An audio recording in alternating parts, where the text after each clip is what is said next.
So, thank you for introducing me, and I maybe briefly talk about our school and myself. And I'm originally from South Korea. I studied tourism at Hanyang University, and then maybe I think I might have my CV at the end. So maybe I will introduce my school first. So EHL Hospitality Business School, maybe you are not very familiar, but for Koreans, you may heard the Lausanne Hotel School.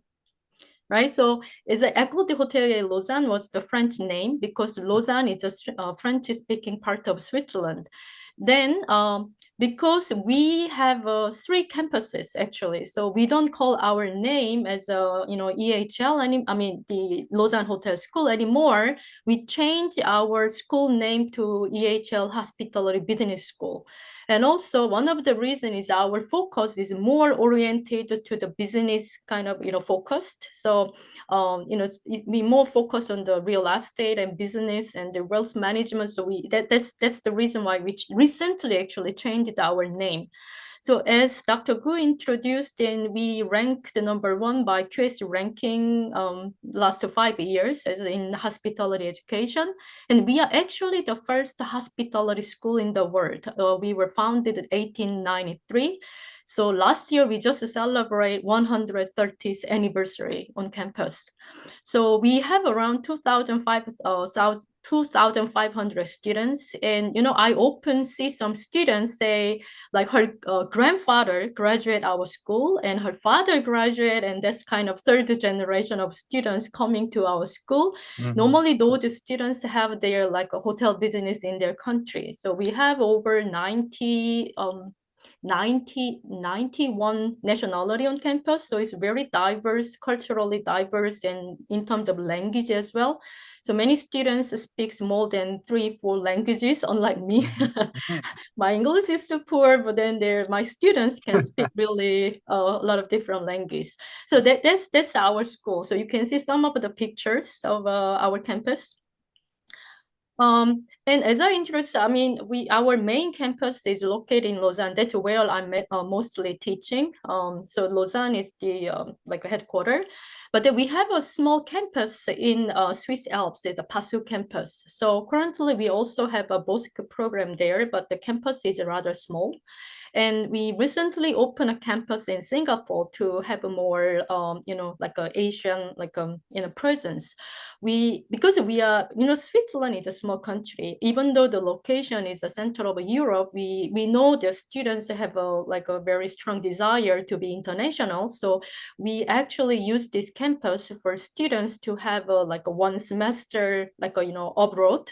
Right, so we use this Singapore campus, and we also have a lot of industry interactions. So we have 3 campus, but main is Lausanne.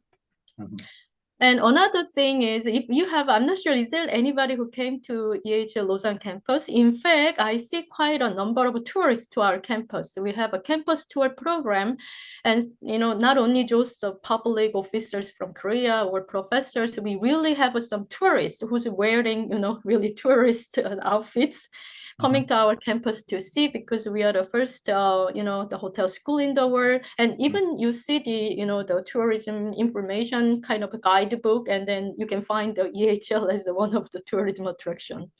And another reason is because we have a restaurant. We have several restaurants and food court and bakery and the boutique shops, and all run by students, because that's a part of our education. So students, once they enter the university, I mean our school, that is the first step they do. They have practical art courses on campus, and they have another internship outside, and then they have a third internship, which is more back office of the campus. So this is one of the restaurant, and it's a Michelin star restaurant. So it's actually quite nice food and very popular for the local people. So if you have any chance to coming to Lausanne, I advise you to make a reservation in advance, well in advance. It's not easy to find a place. So sometimes even I have a visitors from outside of Switzerland, and I cannot find a table. That's quite a pity. So let me know in advance if we have any plan to come. Then I will try to reserve a seat so you can enjoy. So this again, you can see some students on the pictures, right? They are the first year students. So from the service, from the preparation, everything is actually part of our education program. And maybe now I will talk about myself and then how am I ended up in Switzerland, right? Because as Dr. Gu said, there's not many Korean professors indeed. I mean, not only in our school, overall in Switzerland, right? So I graduated Hanyang University. I studied tourism.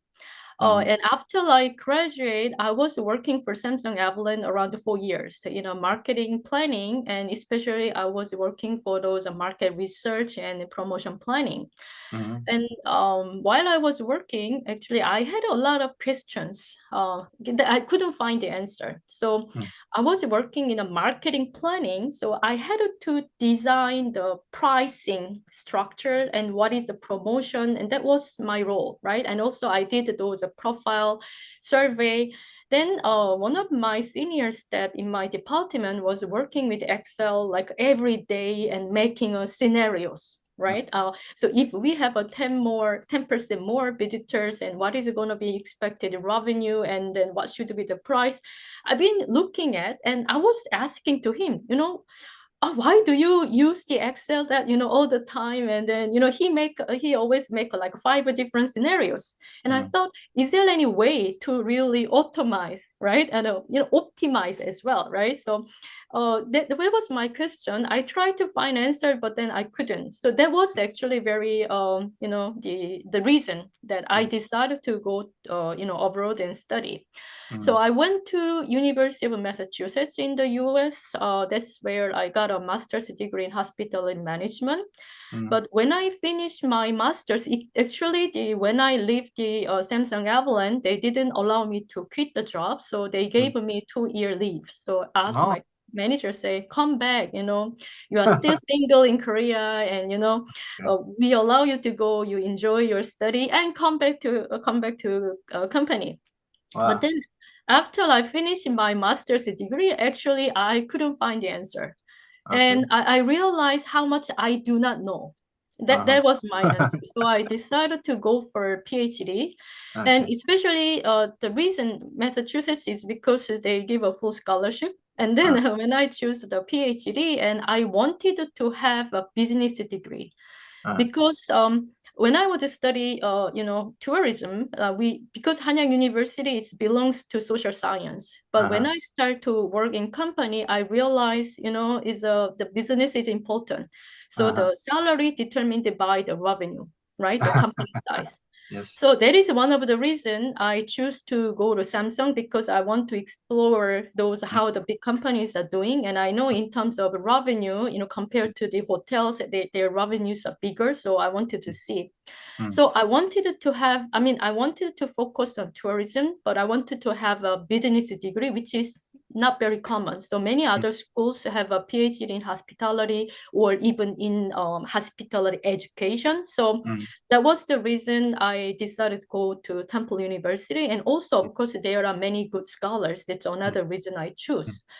So I went to Temple University for my PhD. My supervisor was Seok Lee. I mean, if you do the hospitality study, maybe you recognize him. I was his first PhD student. Oh, really?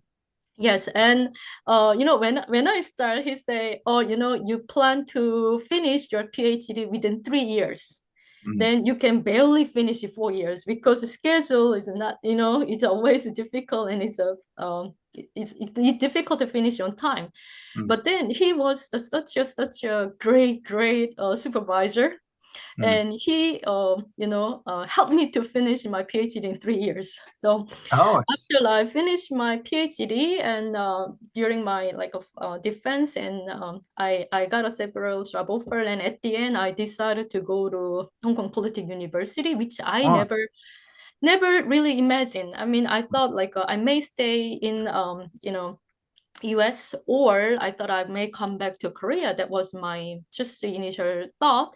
But then after I got an offer from the Hong Kong PolyU, my advisor say like, if you like to build your research profile, then actually Hong Kong Polytech University is a good choice because they are very like strongly advise the junior faculties to do the research. So that's how I go to Hong Kong Polytech University, and I I teach revenue management there for years, right? But then maybe you're curious, it's a very long story. How come you're in Switzerland?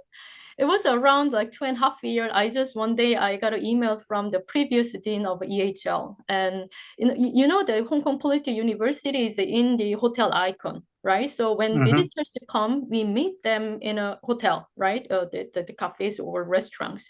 But then the previous dean of EHL suggests to meet at a Peninsula Hotel in Hong Kong. So I didn't know why. And I didn't know why he wants to see me. Actually, that was the recruitment talk. That's why we had a dinner, and he was talking about his school so long, and that's how I get to know. But that time I didn't know much about the EHL because I thought that's more like a practice oriented school, and I wanted to build my career as a researcher. But then the previous dean said to maintain their reputation, they like to have more research professor, and especially those research who can really change the industry, not just the practical, but which can link the industry with the academic studies. So that's how and then I have a family, and then 1.5 years later, I decided to come to EHL. So that was a 2014. Now it's 10 years there already in Switzerland. Great. Yeah, and I also teach many other universities like University Wangzhou. By the way, in high school, I studied German. I never know I will live in a French-speaking countries, but University Wangzhou is. I don't know how come I have a relationship with the French-speaking part. So even I was in Hong Kong, I was invited by University Wangzhou in France. So I've been teaching as a visiting professor like 13, 14 years so far, and some university in China like Guilin China Tourism University, Shanghai Business School. And in June this year, I also go to Milan in Italy, like a university. They have a master's program in revenue management. So I teach intensive course in Finland. And I do research. I love to do research, and later I'm going to talk how I evolve like different topics, especially related to the machine learning side. But I do a lot of working with the industry. So even currently I have a 3 research project on hands, and then 2 research funds are actually private side. So I say the industry consulting, but it's actually the industry research project. So the first MMC is a French company who's providing PMS. Maybe I heard some of you are not from the hospitality tourism. So the property management system is the hotel operating system. So they can see how many rooms are occupied and how many people are checking out, and those housekeeping status. There's a very basic system. But then the company wanted to upgrade their system with more revenue management function. Maybe some of you may not be very familiar with the revenue management, so I will introduce it shortly. So I helped them to improve their system. But then at the end, they didn't want to publish anything, so I couldn't really make a research paper from the project, even though it was a research fund. The second company is the HotelNet, and then that is the Italian company, and distributing the hotel rooms, especially they provide booking engines for the hotels, pretty many hotels. And I started to work with them, and the project is published. I had several projects, and that's what I'm going to introduce today. And the practical kind of side also can be a valuable insight for, I think, researchers. Then that we publish, and Travel Brain is actually connected, but it's focusing on machine learning, really optimizations and like a conversion rate and the distribution optimization. So it's more focusing on the machine learning side. That's my current project. Even I had a meeting yesterday with them to talk about like optimizing the rate, the conversion rate for the hotel website. And Dolomiti Super Ski is a ski resort. Then it's actually next destination for the Winter Olympic. So you will see it's an amazing place. So it's a huge. There are 12 different ski resorts, and from one ski resort to the other, it takes like 2 hours. It's a huge area, and there are 12 different ski resorts, and they like to apply revenue management practice for their ski lift ticket. So I'm working on their project, and I'm developing their like a dynamic pricing kind of structure. So you hear a lot about revenue management. That's what I am doing. So what is that, right? So simply speaking, if I say revenue management to industry people, they say dynamic pricing. So you book a hotel, you book a airline, then price is always going up and down, probably more going up. But in fact, it's not always going up. And based on the reservation status, actually price can go down a little bit too. But that is revenue management. But actually, revenue management is far more than just dynamic pricing. So what I am teaching at EHL, I teach only revenue management. So graduate, undergraduate, I teach only revenue management, like 45 hours plus 5 hours technical kind of, the exercise. So I teach when is the time to increase the price based on the historical data and quorum booking status. And if they increase the price, what should be inventory to define at the different prices? And for the different segment, what is the maximum they can go?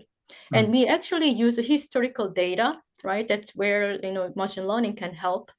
And we also looking at different timing, not only the season timing of the booking, and also there are many other external factors. And later I'm going to talk about the impact of COVID, and then why it was really like a awakening kind of a moment, and I changed the whole my research kind of perspectives.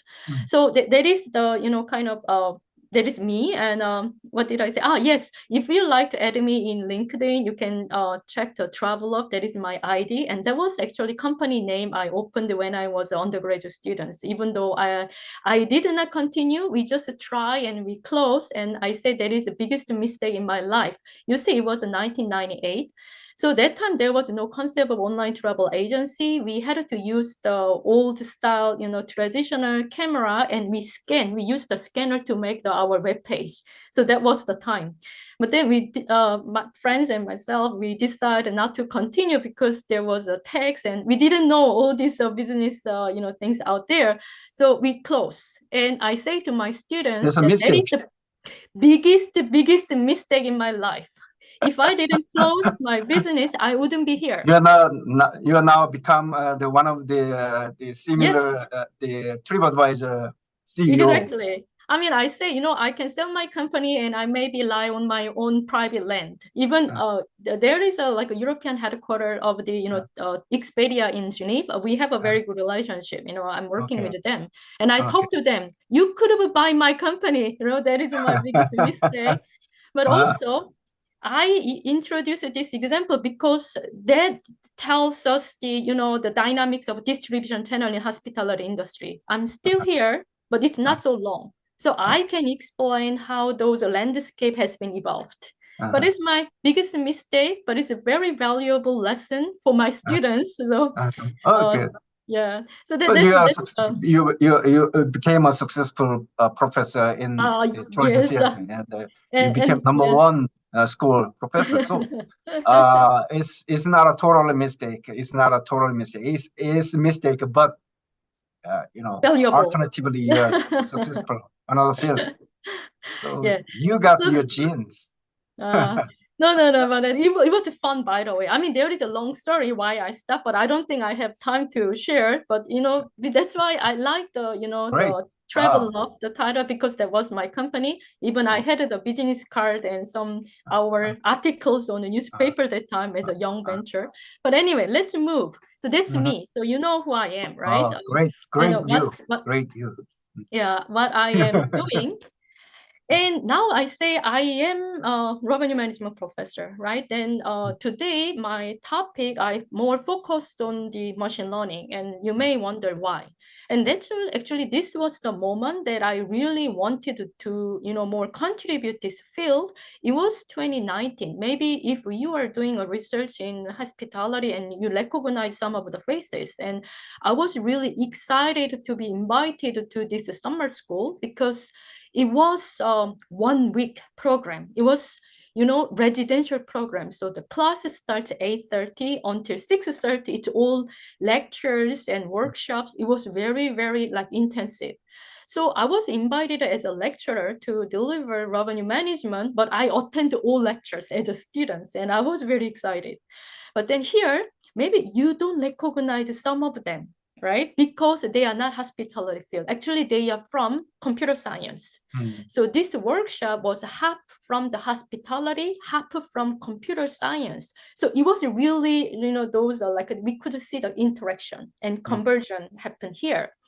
So at that time, I was mostly talking about, revenue management, but, when I have the lesson from the professors from computer science, I realized there is a big gap. Because the one professor introduces some new like a method to maximize occupancy of the hotel. But of course, he's not a hospitality professor. He's a computer science professor.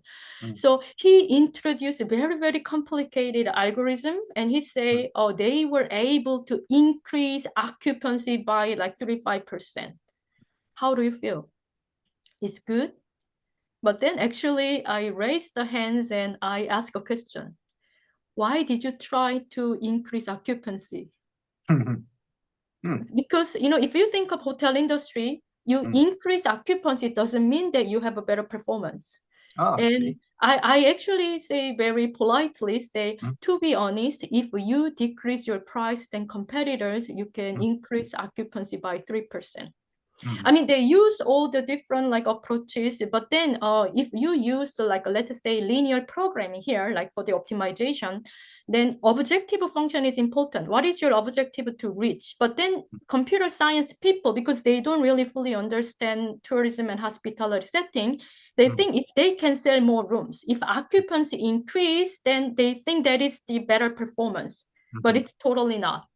So if you have a wrong target, wrong question, then you do a lot of work, but that's not really optimal solution. So I say in hotel industry, actually, especially my field, our goal is not to maximize occupancy, not maximize even room revenue. Even I say the ultimate goal should be maximize total profit. Because room is not only the revenue source, but in practice, even there are several revenue management systems out there. They say they are using machine learning tools. They are focusing on room revenue, which is not the total picture. So that's why I thought, maybe I'm not a programmer. I didn't major in computer science, but then I thought maybe we need to talk. So they developed their own system. We are talking about own principle. But then we are doing actually same, but in a different way, and there is no kind of synergy between two. And in this conference, actually, not only professors, there was many, the practitioners. Actually, one of the students was the CEO of HotelNet. And he take my lesson, and we had a 1 week, and that's how he gave me the industry kind of research fund. So because he wanted to study, that's how we started. Great. So that's the beginning. And I don't have to really explain what's going on there, right? Everybody talk about AI, machine learning, big data, but to me, I'm not a big fan of big data, but I'm more a fan of deep data. Instead of big, we need to really looking at the deep inside. So everybody's talking about, but I actually talk to the people, solution companies, like Oracle, to ideas. I talk to them and how do they use the artificial intelligence, machine learning, and some companies advertise, but I don't see they are really fully utilizing. And even Ideas is the #1 a revenue management company, in hospital, not only in hospitality industry. So I ask them how do they use the big data and machine learning. And actually they say they try to use all those external data, and they find the improvement they made was very minimal. So they try to find, but it's not, to me, it's not a fully kind of utilized yet. And I start to think, then how should we use? this one I just put it, but maybe I don't have to really read one by one. So, I don't think I need to explain this one, but there are different kind of categories. And my focus is more these days like a machine learning, and we are using deep learning model as well, but we are not that level. We are more using the machine learning level. But then I like to talk about this first study that is not related to actually machine learning. So in 2020, COVID came, right? So everybody struggles, especially tourism and hospitality, and my field is revenue management.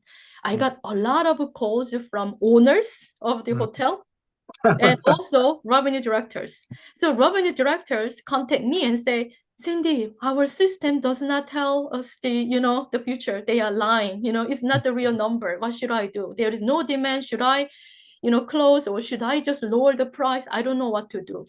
The other hand, there was the general managers and hotel owners contact me and say, we don't have a business. Do I still need to keep my revenue managers? Should I fire them? How long is gonna take? And what should I do?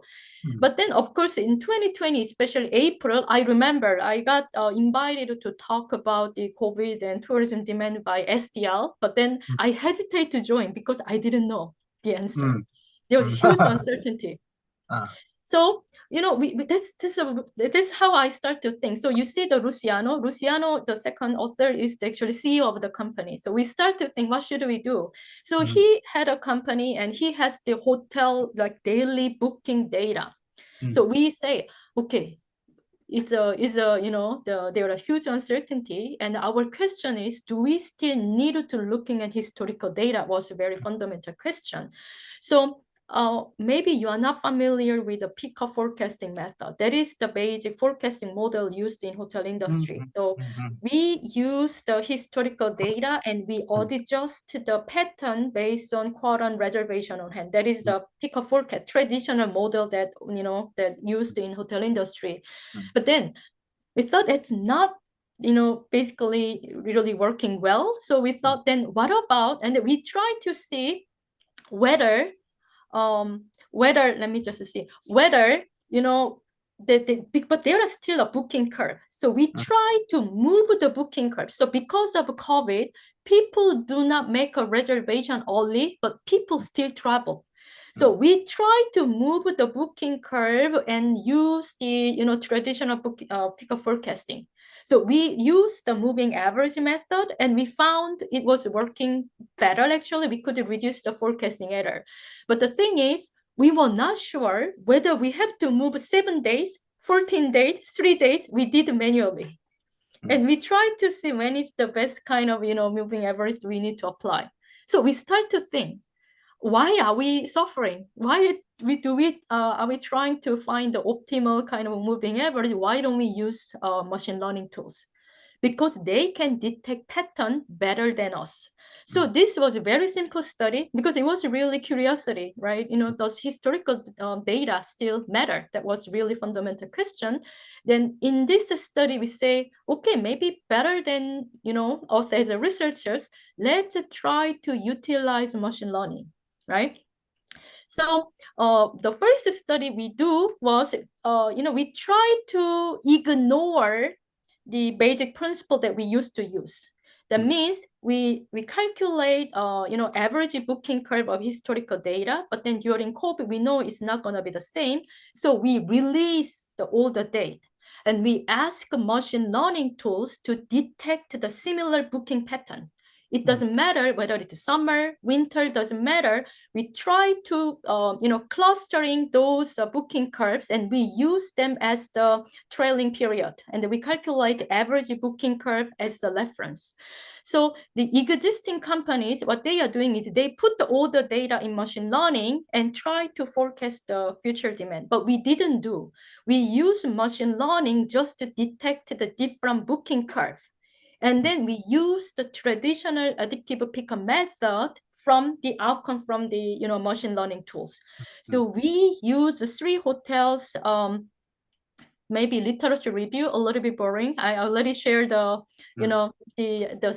article, so you can see. So I was talking more about different approaches that use in the academic literature. So actually the tourism industry and hospitality industry, the forecasting method are not same, because the data we are using are not exactly the same. So in tourism, we use time series model, right? Because they have a limited quorum data, but in hospitality industry, we use also quorum data, like a reservation on hand. So let's see. So there is hospitality literature, many of our colleagues.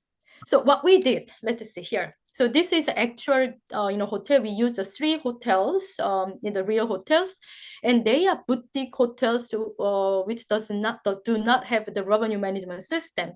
Because I was working with the CEO of the company, and then he got a consent from this hoteliers, hotel owners, and we could use the real hotel data, daily booking data. So it's not only the final number, we calculate how many additional reservations are made every day.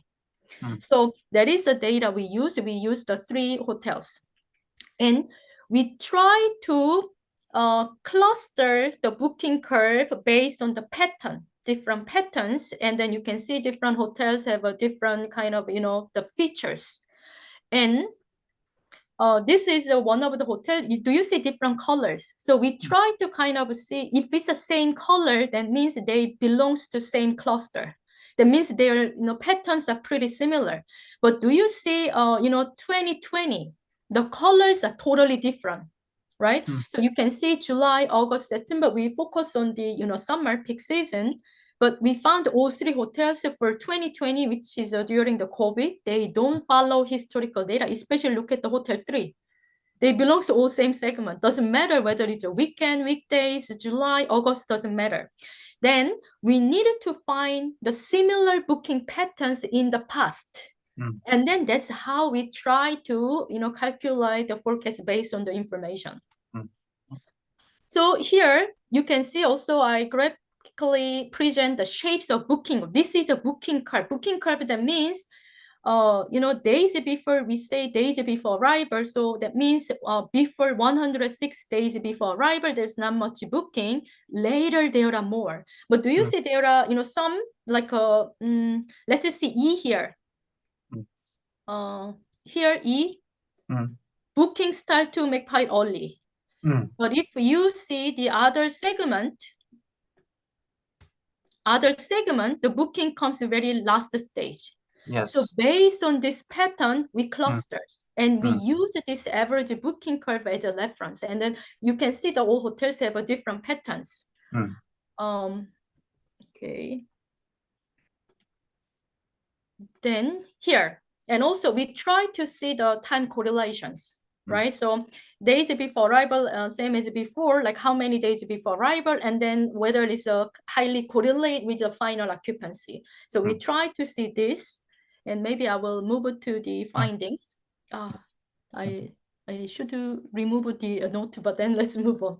So then we try to compare like classical pick-up method, that is a traditional method. And then, MSc, RMS, maybe it's not familiar to some of you. These are the forecasting error, different forecasting error, like by percentage or root mean square. I mean, we use different indicators like to measure forecasting error.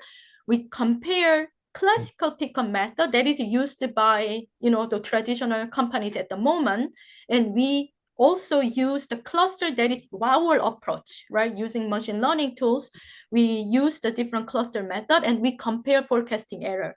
And you can see like if it's close to arrival, like DBA means days before arrival. So 7 days before arrival, of course, is not much difference, but looking at like a 50 days, much long in advance, we could reduce the forecasting error by using our clustering method. So it was very exciting, right? And it's a hotel 1 is, and we also try hotel 2. Do you see similar patterns? So for the all like a time period, and then we compare different forecasting errors, and we noticed that we could reduce the forecasting error dramatically, especially like 14 days before arrival, 1 month before arrival, and 50 days before arrival. And it's a similar, so because we use 3 different hotels, so it shows the numbers are not the same, but pretty much consistent findings. So that was our first study. And so we see there is a room that we can do, right, using machine learning, but we didn't want to use machine learning to put all the available data and just ask them to find an optimal solution. But we try to see what is the really relevant information, and then we use the machine learning as a tool, right? So that was the first study. And this paper has been published in International Journal of Hospital Management last year. But then this paper has been published. We were happy. But then actually after we published this one, and then we were sitting and start to talk about some of the rooms to improve. So if we want to cluster the booking curve, right, there should be a pattern. So if it's a very early stage, there's not much booking. Then we do not know whether this booking curve will follow A or B, C. So how do we know? So only when they start to have a booking, then we can detect the pattern and machine learning can work. So we sit down again. Is there any way we can improve? So that leads us the actually second research paper. So instead of clustering, is there any other way that we can detect the pattern in advance? What about we use the booking information, not only just the pattern? What about we use the pattern? So we try to kind of unbox a little bit black box, because we saw the different booking curve, but we do not know why some booking curves are following different. Why do they belong to different clusters? There was a black box, because some days are July or Monday, some days are like a September Saturday, and why are they in the same curve? It was a black box. And that is open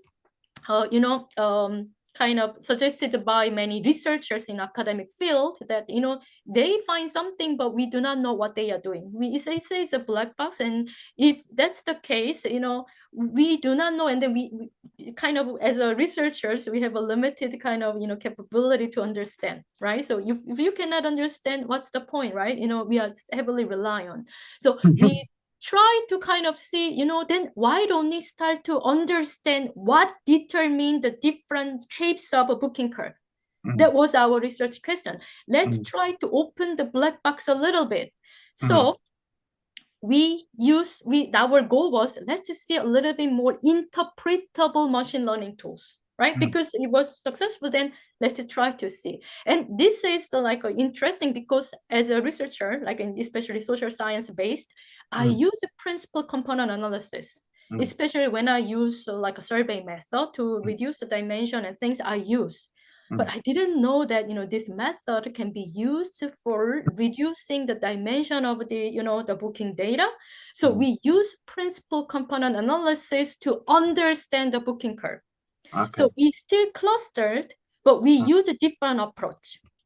So maybe it's maybe too much, but then because there are such many dimensions of the information, we use a principal component analysis to reduce the dimension, and then we can see kind of what is the key factors. So we use all this information available in booking record, and also we try to see if we add some new information, whether we can improve forecasting error. So we use just a principal component analysis method, and then we separate another approach, including ADL. ADL means the average daily rate. It's a hotel room rate, right? So if we add some new information here, does it help to improve forecasting error? So that was our approach. So here, actually, we use the same hotel, because we could not persuade any new hotels for here, but then we use a much longer data period. So we use 5 years data, and then we applied it. We use a really daily, or same as before, we use a daily bookings and booking status of these 3 hotels for 5 years. And here, this is the way we, use a PCA. There are, different clusters, and we try to reduce their dimension using PCA. So you can see here. And we also analyze, before COVID, entire 5 years, and after COVID, because we try to see, whether this model works differently during those stable period or uncertain period. That's how we do. And here is the findings. Do I have, yeah, time-wise, I'm okay, right? Yes. So here, if you see, by the way, do you have any questions so far for my first study and second study? I think yes. Usually maybe. I ask a couple of questions for the presenters. But this is not quite my area. It's a different area, so I'm afraid to ask. But anyway, by the way, you measure the last 5 years before COVID and after COVID, the booking behavior. So it's like a between and after, like a usually in this kind of a data, we apply for econometrics to measure how the difference on those COVID-19 effect.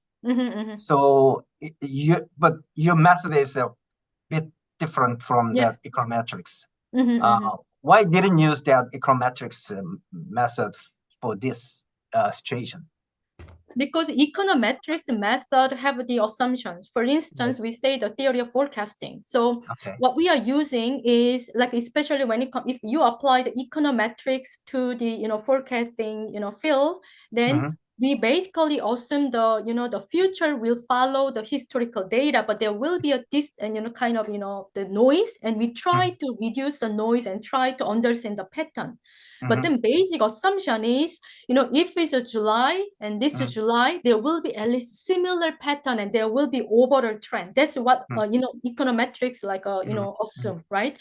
So, but then what we found is, especially based on our first study and second study, during the COVID and things, and it cannot be rely on those. Actually, the traditional pickup method is based on the time series model. But then just adjust the pattern based on reservation on hand, right? But then because of this uncertainty in the market, those econometrics model didn't really work because of this uncertainty, because of all these external factors. That is why that's the motivation to introduce machine learning, and we say let's ignore the basic assumption we always have, and then let's rethink. And so that's why even when we use the machine learning tools, that's why we separate the period and then we try to see how it works. By the way, from the students, I mean, some terms, maybe it's very new to you, right? Yes, because there are some very technical terms. Is it okay? But at least we have a chance to see your work and revenue management and kind of the papers, how actually, appeared in this way. So it's good chance. Don't worry about it. Specifically, probably next time we can study deep into your area. But today we enjoy your paper and presentation. Wow, revenue management is area. Okay, that's good as a professor. But what about like the audience? Do you have any like you don't understand the terms? And is there any kind of before we move further, maybe anything? Jacqueline, you can ask her. Yes, please. Am I speaking too fast? And I know if I'm very excited, I tend to speak loud and very fast. So I like to make a small pause and I like to hear how you feel so far. Anything? No? No. No, okay.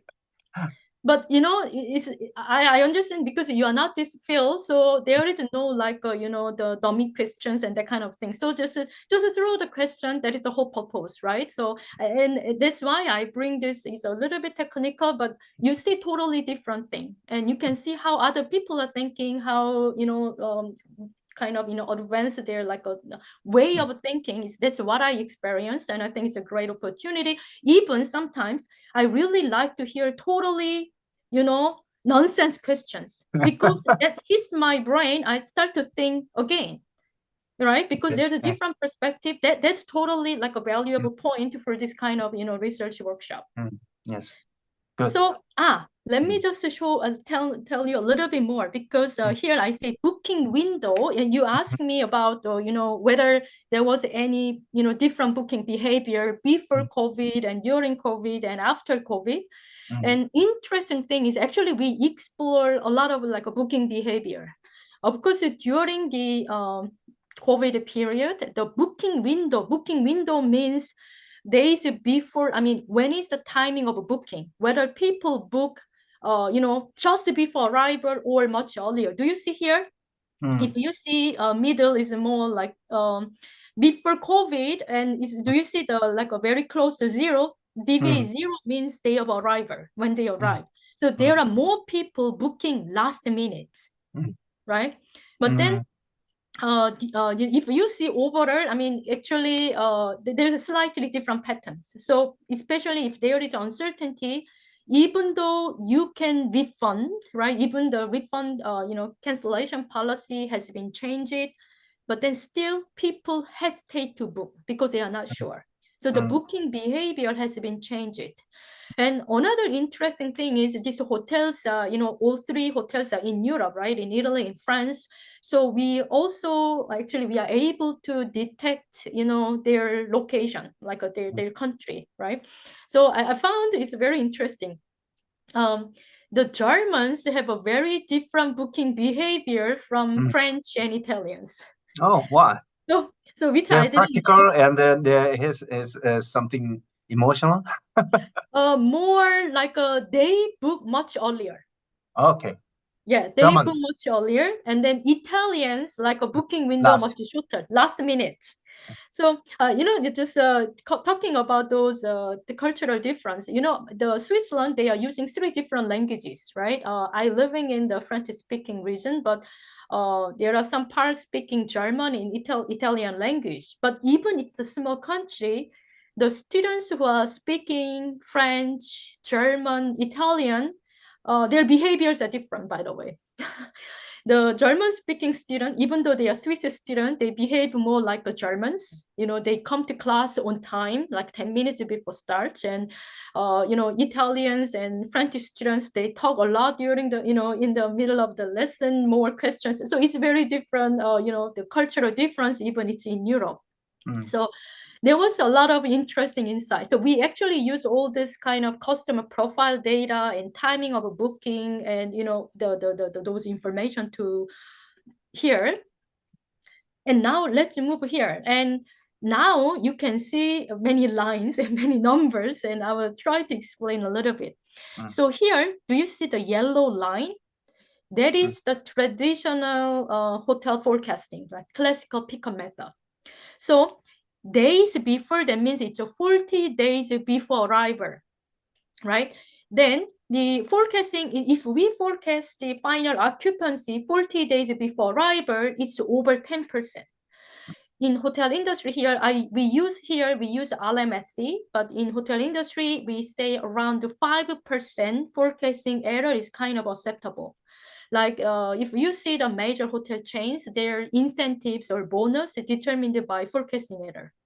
So if it's over 10%, like average forecasting error as a revenue manager is over 10%, the person's job may not be secured.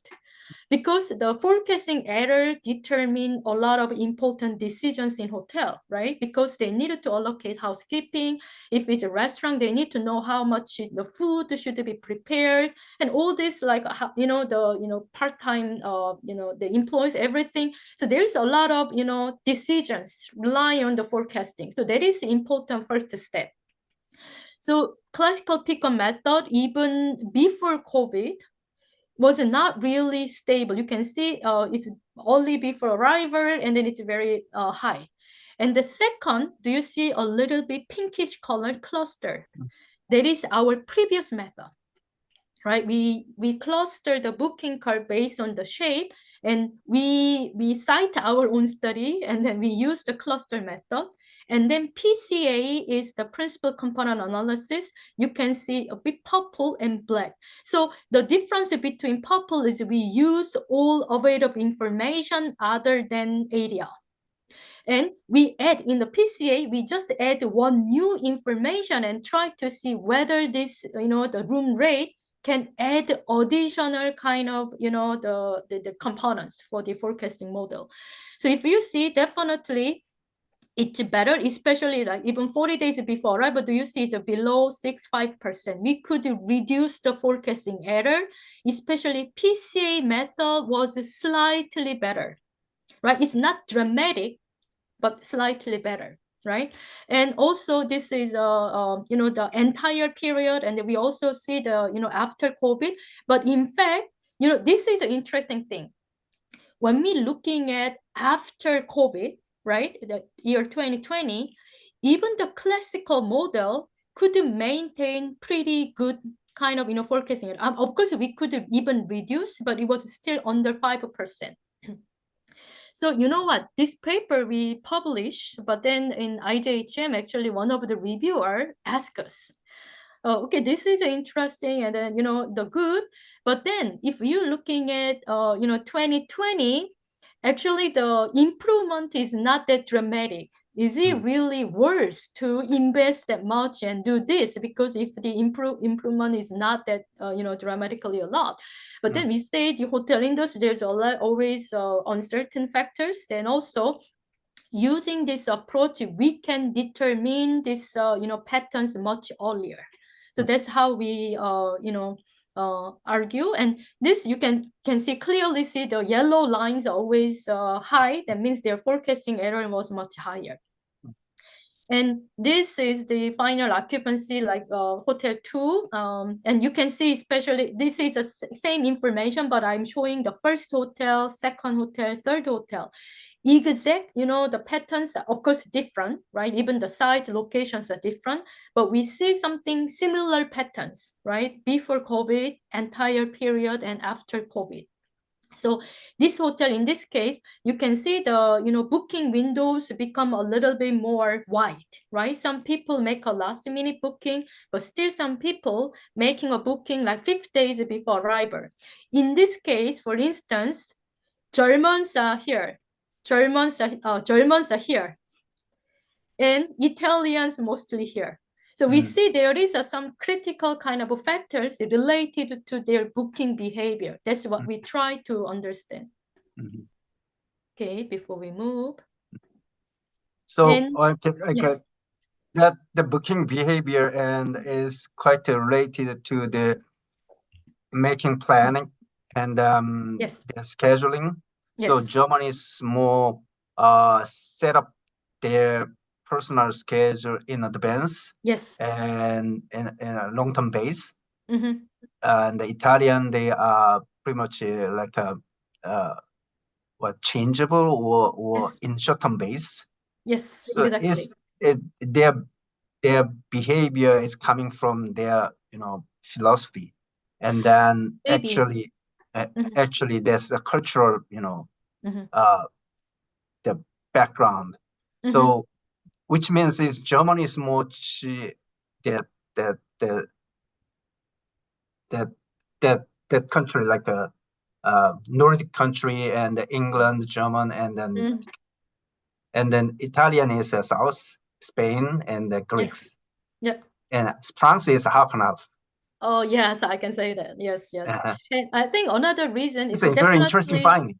Yeah. Actually, there are many actually, and I think that is one reason that culturally their behaviors are different. Even in our school we have many Europeans, right? We don't have many Asian faculty members, so we have many French, German, Italian, professors. And when I work, their working styles are totally different as well. So there is a cultural background. And I think another reason is related to the transportation access, because Germans anyway I mean, these hotels is not in German, right? In Italy and France. So they needed to maybe plan in advance to arrange a flight or whatever, right? But compared to the people like much have an easy access. So I think that could be another reason. But so when we explore this data, we found really interesting insight. But that was one of the things, and we use actually that information to our current one. This one is already done. We are trying to optimize the conversion rate. I will try to explain that later. That is very the cultural difference was really useful insight, because that helped. Yes, please. Then like the COVID-19 emerged, and probably the disaster management or some kind of a protection and behavior would be different. So during the COVID, probably German, Italian, their behavior also different way. Yes, exactly. Yes, yes, yes. So what is the implication then? So if we connected that issue to the more practical, like a marketing perspective, then, for Italians, you don't have to have the promotion so early. You don't have to the, same promotion based on the reason. You can activate the campaign at a different time point because their booking behaviors are different. In this study, we did not use the, just we say the search booking volume. We just used the final, the final booking. But in our next study after this one, we actually use both information. When people start to search, when people actually book. So we also calculate the volumes and distance, and there was a different patterns by different nationality and different demographics. Here, different, but it's actually, you can see similar pattern, right? The yellow lines are always high up, and then cluster PCA and PCA ADL, they're pretty much up and down, but they are pretty much similar in fact, right? But then we can definitely say, those machine learning method, it is still better than classical method. But when the demand is very stable, for instance, 2022, their role is not very critical. So I can say, especially when there are a lot of external, like uncertainty, external factors, we better like rely on the machine learning tools because they can detect better. But when that was before COVID, right? Before COVID, we didn't have any, the more like stable. So then econometrics model works here because it follows the historical patterns. But when there is uncertainty, maybe we can, utilize some another approach. And Hotel 3, it's just it's a little bit strange patterns, but then this is another hotel, right? Because we have 3 hotels, and you can see very different, right? Especially before COVID, this hotel had a huge booking much earlier, but then after COVID, from the COVID, their booking behavior totally changed. Totally. So some hotels, I think it's also related to the location of hotel. Maybe I will quickly go back here because there is a reason why, especially we choose these 3 hotels. The first hotel is located in a small island in Italy, a more summer destination. And second is Nice is, like a both resort because there's a beach, but it's also quite a big city. So there is like a more four season city, but it's more like a resort destination because of the beach. And then last hotel, the Paris, is like more central. So we think that we purposely choose some different location, right? So we try to see whether it makes sense to see different, hotel characteristics related. And here it was really interesting. Like after COVID, this hotel, their booking behavior has been totally changed. So if you see the result, and not dramatically, and also because maybe if you see 2022, even this case, our model worked much better because there are more last minute booking. Actually, as a revenue manager, if booking window becomes shorter, means many people book last minute. It's not very good because then you cannot really change the price. You do not know when to do the promotion. So we think that is why here we could improve better because we can detect their behavior much earlier and we can adjust. So 3 hotels, and of course 3 hotels not enough, I agree, right? Because there are so many different hotels, and maybe hotels in Korea, hotels in US, and these are all rather small hotels. So if they have 300 rooms, and even Macau, they have hotels with 1,000 rooms, maybe different. But we try to show some possibility to apply differently and compare traditional approach versus like machine learning based approach, and how we can improve. And like it's not only just a technical side, but we try to see, let's start looking at things different ways. And when we use machine learning tools, let's do not just throw all the data, and let's try to think how to use them wisely. That was the motivation of this study. So we published this paper. By the way, this paper I presented last year at the EuroCRIC conference, and that's where I got a best paper award, luckily. So that was with this paper. And the CEO of this company, actually, Travel Brain, came and during the presentation, but he had to leave before we got the award. So this is another professor from Protocol. We are working together. So this is a paper just recently. The 17, 18, right? And then this paper was submitted to International Journal of Hospitality Management, and then paper is finally accepted. So paper will be available, I think, in few weeks. So that's the second paper we published. So this paper is also will be published at IJHM. And this team, we are working on another study, you know. Then, yes, so the current study that I had a meeting yesterday was about the optimizing conversion rate. You know the conversion rate, right? That means many people checking the website of the hotel or go to the booking.com and do not make a final booking. Then it's not successful. But then it's important to maximize the conversion rate. So especially if it's a direct web page, because commission to the hotel.com or booking.com, Expedia, minimum 15 to 25%. And in fact, if you are not in hotel industry, actually, if the hotel belongs to big chains, they don't really say what is their commissions, but normally big chain hotels commission is much smaller than small hotels because they have a less negotiating power. So it's very unfair in a way for the small boutique hotels because they actually pay more. But if they cannot attract people, I mean, from the booking.com or Expedia, they don't have enough business. So they try to maximize the conversion rate through especially direct channel. But then it's not free, right? They need to have like a Google advertisement and some campaigns. So it's not free, right? To attract them to direct channel. And also they need to hold them and should convert them to real booking. Right. So that's our current research project. We don't have the final answer yet, but we have some initial kind of data. So we try to understand. In this case, we use machine learning tools, and then we also use the traditional logistic model, logistic regression. So whether the booking is converted into the real booking or not converted, and what are the critical factors for those conversion. So we use all this booking information, and we also calculate the volume of the search, and then we use the data from the Google Analytics, and we try to understand what are the key determinants of the conversion rate. Because one of the questions that I like to find the answer is, if you want to have a direct booking, it's not free, as we say, right? You need to spend some money to the Google ads and campaign. But then, is it better to spend that much, or is it better to sell through the booking.com by commission? I'm a revenue management person. I'm very number person.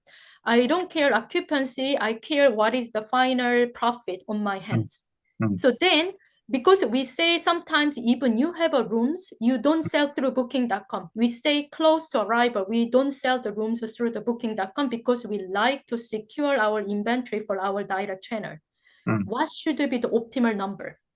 How many rooms should we sell to booking.com? How many rooms should we keep for our direct channel or wholesale? So revenue management is actually my field is all about probability. We change the price, we change the inventory, we sell through the different channel. How can we increase probability of selling? Or, at the different price, and we calculate expected monetary value. So the current projects, we try to see, it's not only also one time, right? So far, what I found for the project is actually conversion rate really depends on the time. It's a time dependence. In hotel industry, people say conversion rate is around 1%, 2%. That means 100 people came to their website, only 1% is converted to the real booking. But we found we cannot just averaging them, because based on timing, actually the conversion rate changed dramatically, and there are key factors related to those variants. That's my current study that I'm working. So that's my next study. I don't know whether my presentation was it too fast? No, not at all. It's very funny. It's and funny. Yeah, Hope other because students I feel also your energy and your energy and your desire and you're fascinating to speak up. It's great. Even though I don't quite understand in detail about your methodology or sort of things, but I as a professor I feel your desire and the energy, and then your result and then your research context is very good to me. And I don't know, the students probably they are not familiar with the the revenue management, but probably they happy. But then students, you have a question for about any revenue question management or about those kind of stuff? Okay, Jakut, she's my she's under my supervision, so I'm forced her to speak. Yes. How do you feel so far, or any feedback?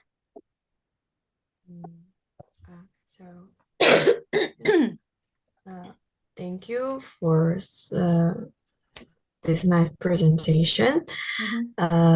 Yeah, it's also not my area of maybe studying, but anyway, it's really interesting to listen to you.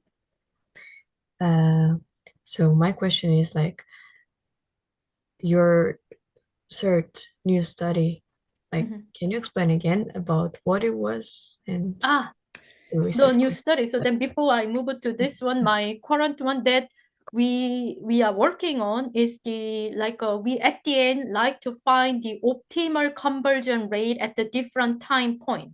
So we like to kind of find the automated like a way to determine the optimal inventory for the different channels, and when is the right time to do the campaign in German market, in Italian market, in China, when is the right time to the marketing, like marketing campaign, or we do some marketing activity, when is the right time?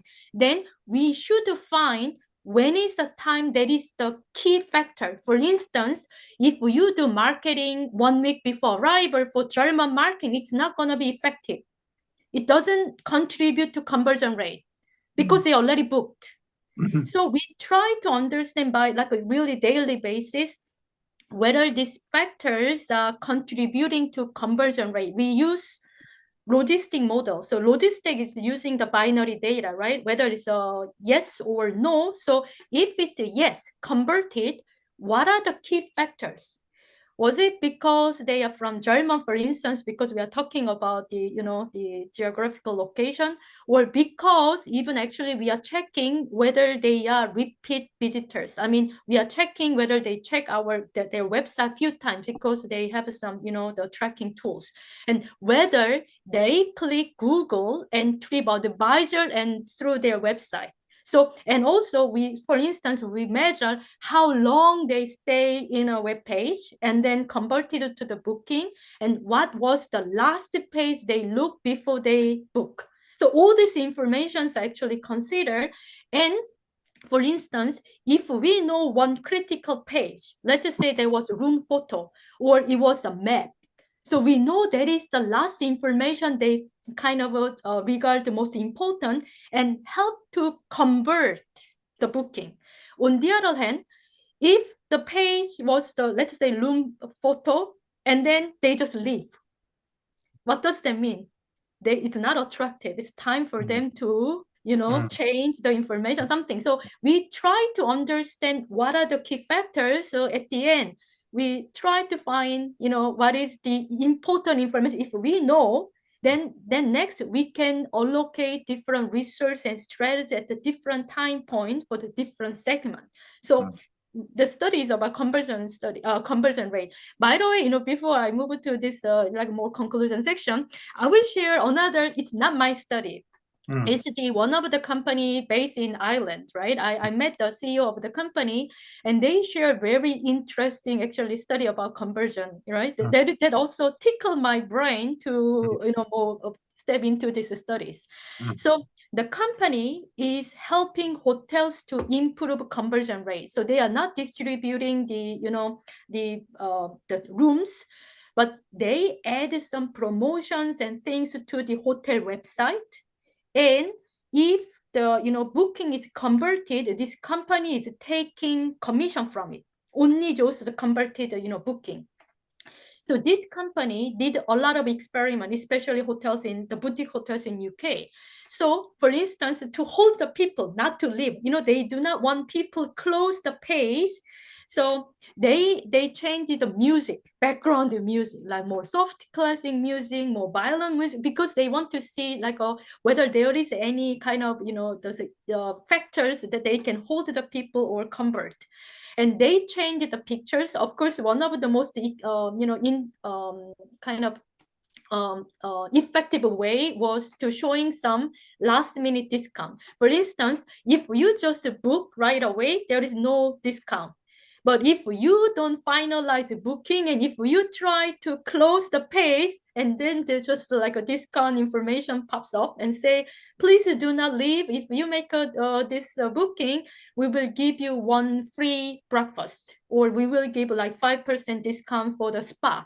That's how they kind of try to attract people. So next time, if you book, try to close it first and see whether there is any additional kind of promotion. But then, interesting thing part was they also tried to change this promotion message, and according to him, he used the photo of the properties and photo of the lobby and photo of the rooms, and one time he changed the photo with the very, very cute animal.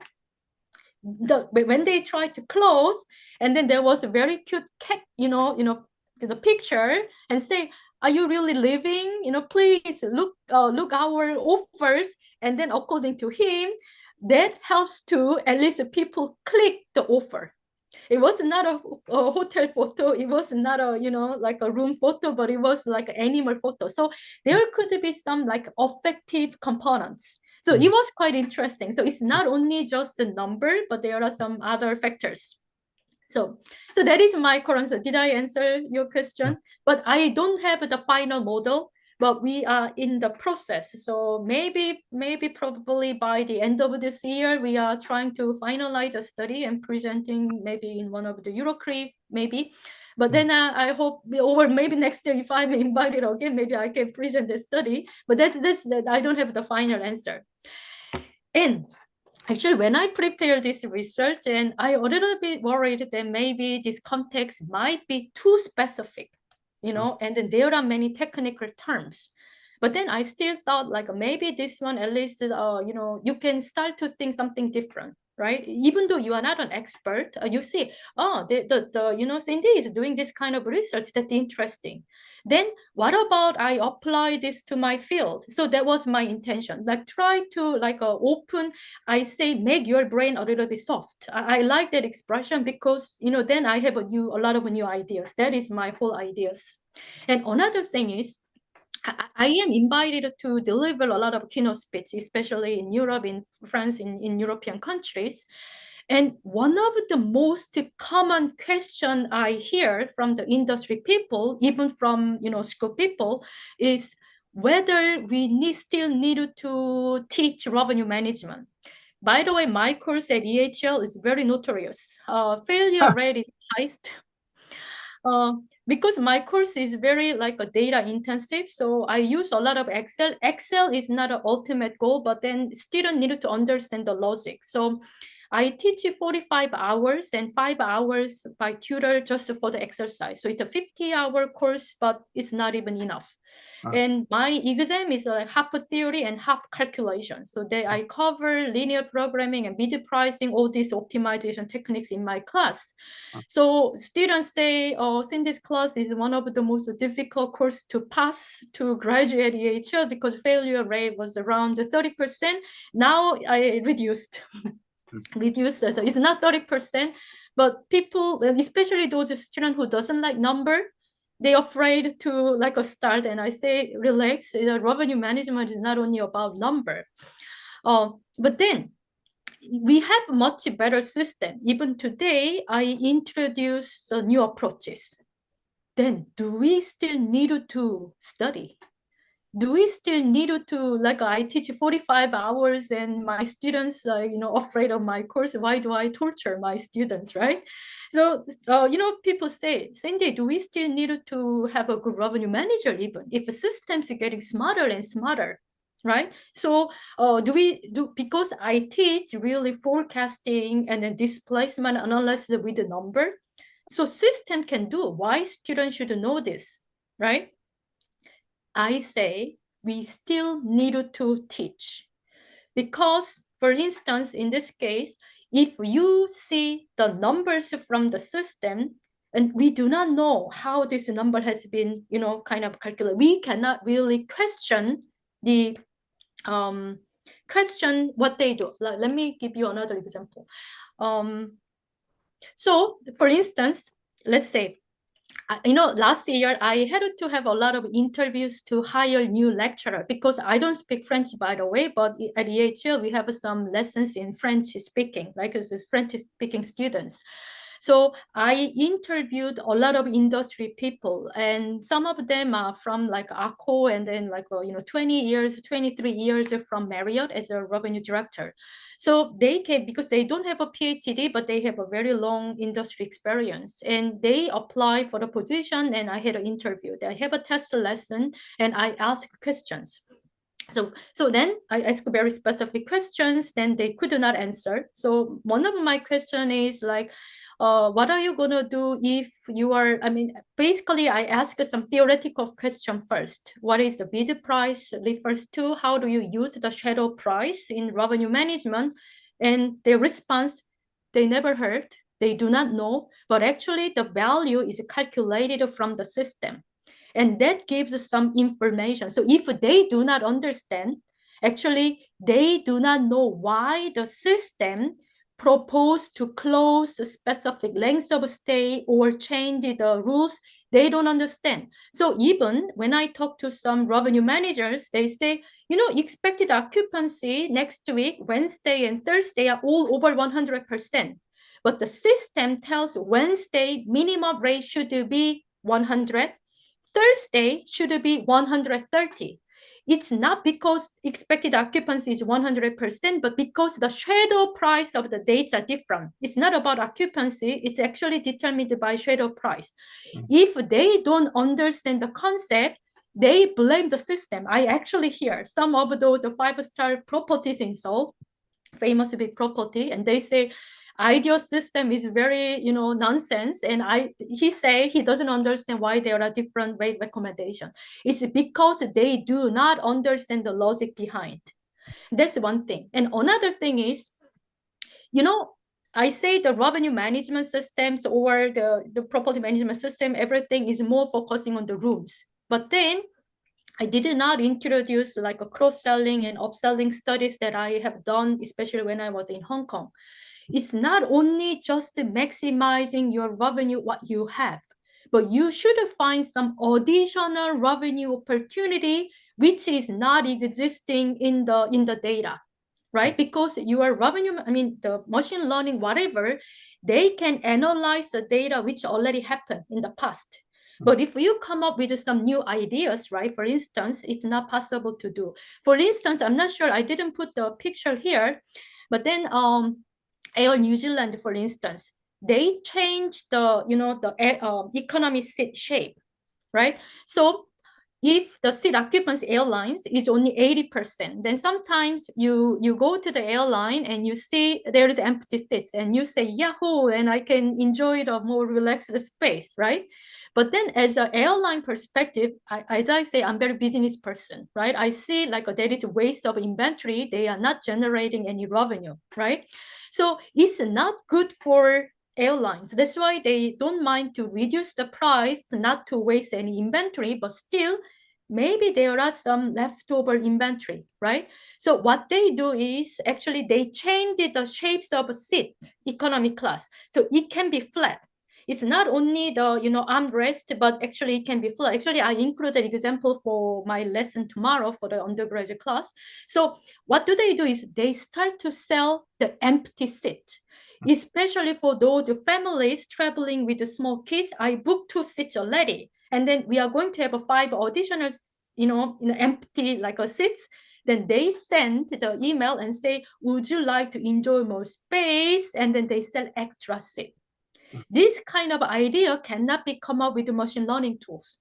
Each from the human beings, you should be able to find the opportunity, understand the needs, and you can find a new revenue opportunity.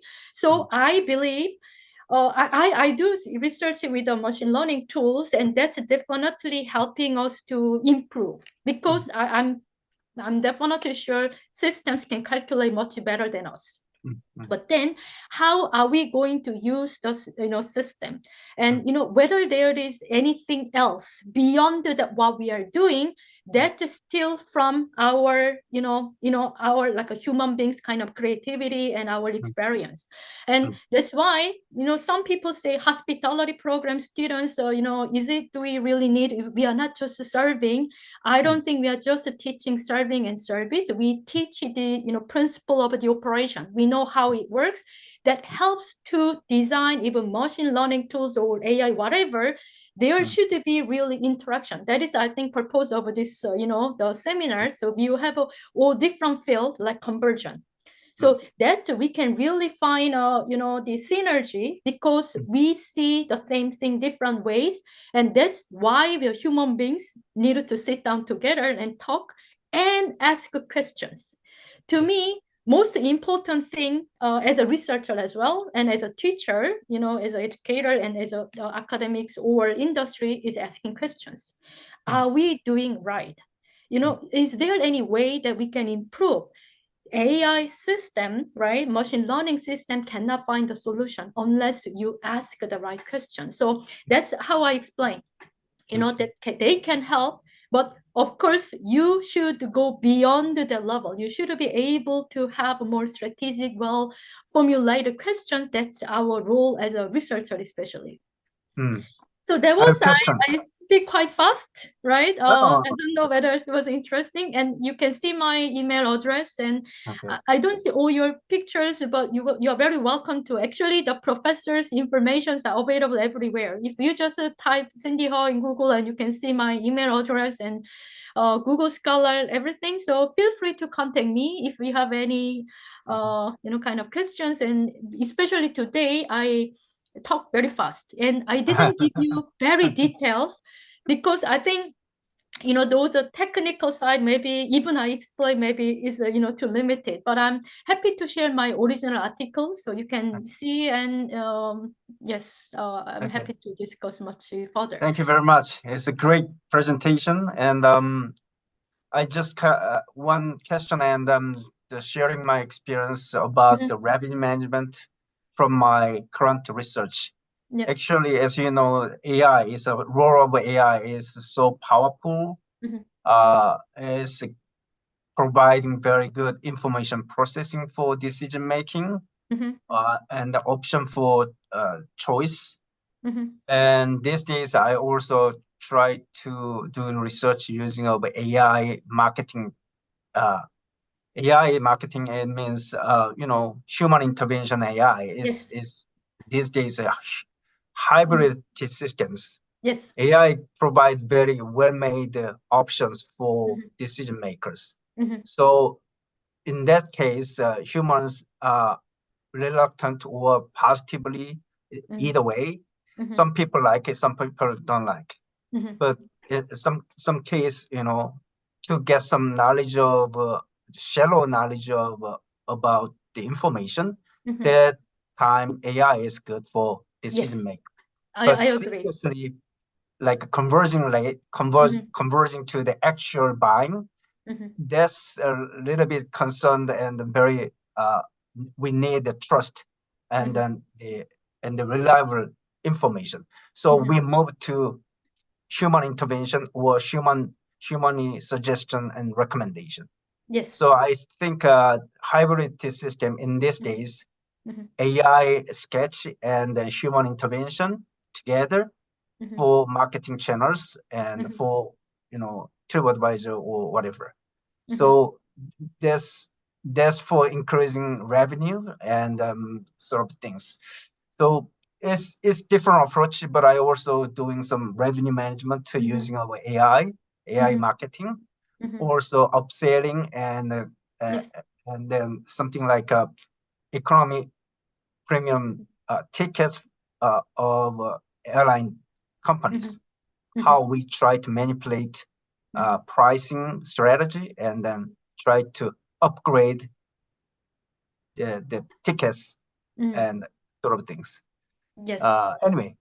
Yeah. Actually, my previous studies, I used discrete choice modeling. So for instance, like in hotels in Hong Kong, the harbor view versus the city view, we try to estimate their willingness to pay and for the cancellation. So that is actually cross-selling, right? So, that time, my study found that actually people's willingness to pay was much higher than what hotels are doing at the time. But on the other hand, cancellation policy, actually, I was talking to the real hotelier at that time, and he said he's not sure how much they should put the price difference between refundable versus a non-refundable. So he just followed the competitors' kind of, industry practice. But then according to my study at that time, actually people do not really value the cancellation policy, but they willing pay much more for the, like a views and different floors. That's the study that I did. And definitely there is a room. I totally agree. And I really appreciate you mentioned the human intervention. That is very important in revenue management. Actually, there is like a Zuvi and other like scholars. They actually see forecasting error when they only rely on the system versus when the human intervened like a forecasting process. And especially the intervention should be done by experienced, knowledgeable individual. And also, if they intervene the forecasting, especially when there is a big events or more like dynamic factors, actually human intervention will able to improve the forecasting error. So that's definitely a relevant point in terms of marketing too. I totally agree. Yes. So like revenue management definitely is a core course of our hospitality and tourism industry, because the product is intangible and product should be sold out before the actualization or the realization. So and without knowledge of the theoretical point of revenue management, we cannot understand the AI, even AI driven revenue management. How can we understand without the human knowledge and using or utilizing AI for our revenue management? Definitely. So that's why you are so important professor in this field, and you that's why you are so many times inviting to the speakers to the conference. I mean, to me, it's fun. Because compared to other fields, it's very dynamic. There's always something new, changing, advanced like things. So I can always learn, and it's like something live field. So that's really interesting and motivating to explore more. It's exciting. Yes, it's momentous time. AI interfere our business process, and AI recommend very well-made and well-organized recommendation choice. But still, we people cautious of AI, or still we need something additional, cross-checking stuff like that. So interface and intervention between human and AI together but we don't know exactly the consumer how proactive or reactive or negatively the product that's suggested by the AI humans sort of things. So it's a lot of potential and opportunity for our research. Yes, that's for sure. Okay, I'm sorry, I'm keep talking. Sorry. Students are welcoming your questions for her. It's a very good time. I just like add one more thing. I heard there are some students from even the sports management. And you know, I just introduced Lausanne is a capital city of Olympics. So there are actually a lot of sports organization, and even the Olympic the foundation, they have the sports management program. And I taught them like how to apply revenue management for sports events. So the revenue management principle, it started from airline and then, the hotel industry. And I teach specific course for spa revenue management. I teach the tourism destination. The model should be different. Yesterday, actually, 2 a.m., I was teaching revenue management for restaurant because optimization models are different. I have short courses. But even sports venues and sports events, there are different way of applying revenue management. So it's not only hotels. I know you are from the different department, but the basic principle can apply to different field, and you can find some new potential opportunity. That's what I just like to add. Okay, students, please feel free to ask your question to her. Maybe I will stop share and I try to see. Good. Okay. Yes.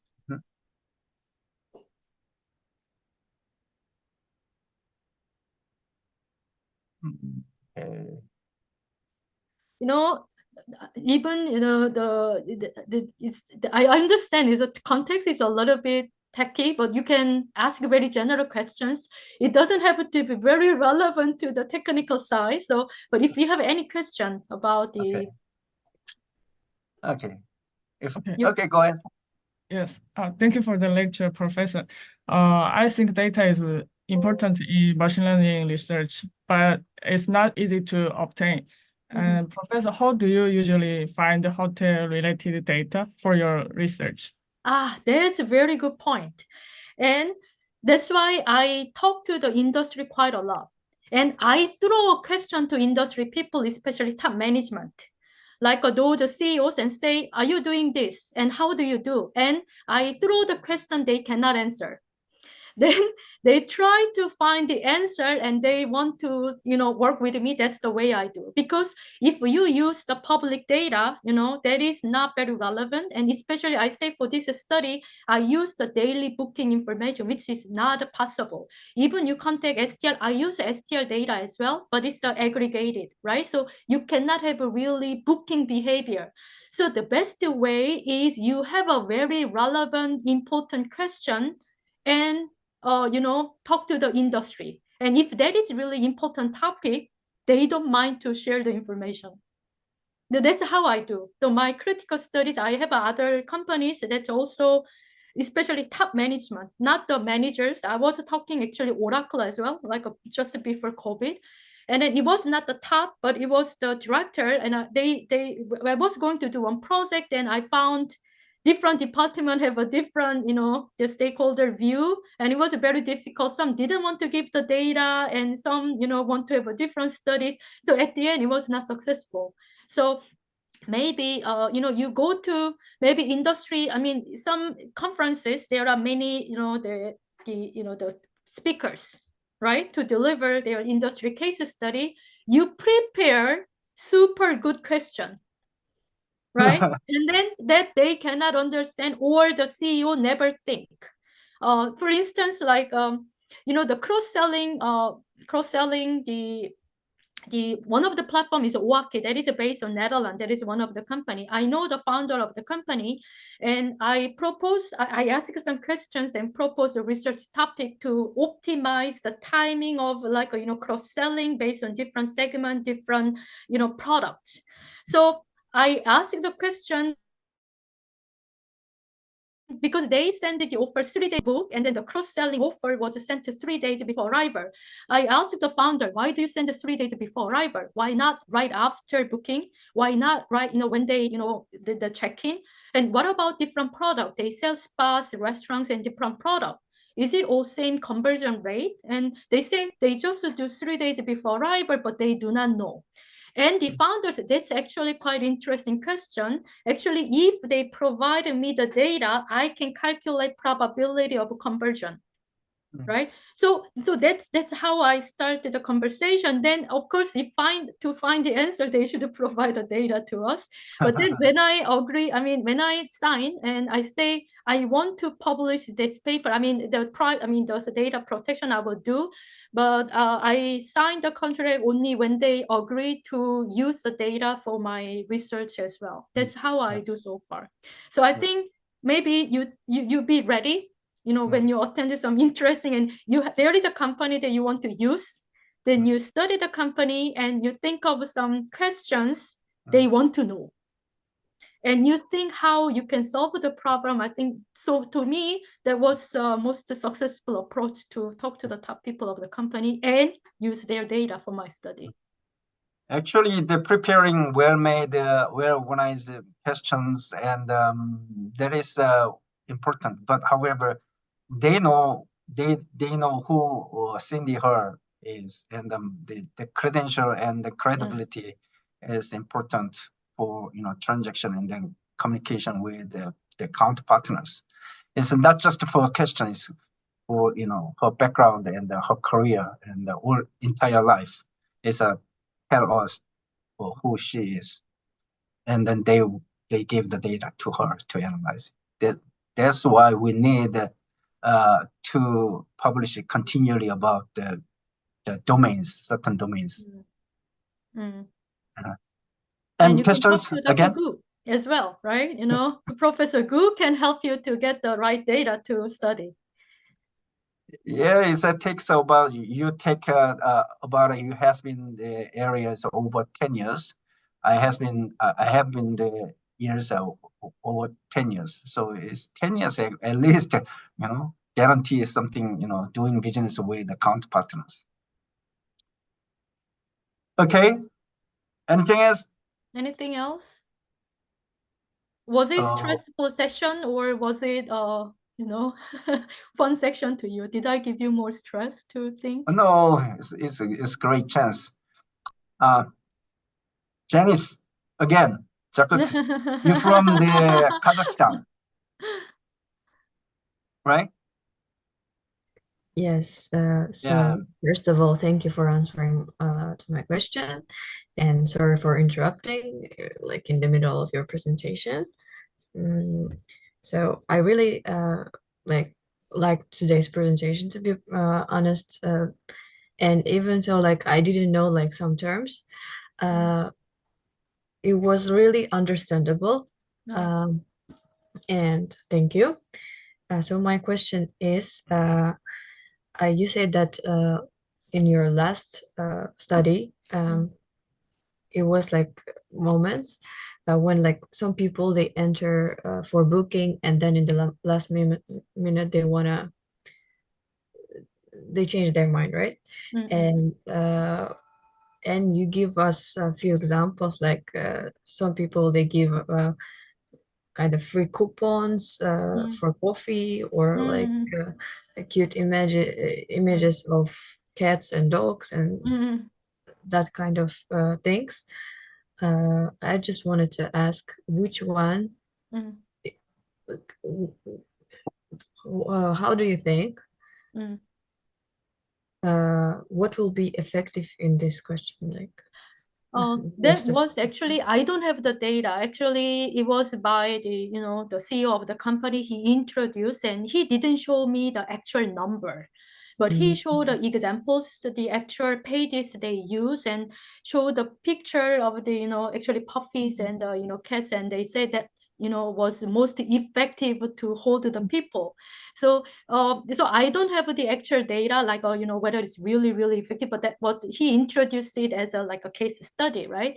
But then I think what we can learn from it is, another side of my study, I'm not just studying with the numbers. I also do qualitative study, and I also see the consumer psychology, especially like in terms of the price evaluation, because there are a lot of psychological factors. So it's not only the number you see, but there are many external factors. I think that is also, as a researcher, we can explore. So it's not just the setting itself, and by providing additional information, for instance, that can change the people's behavior.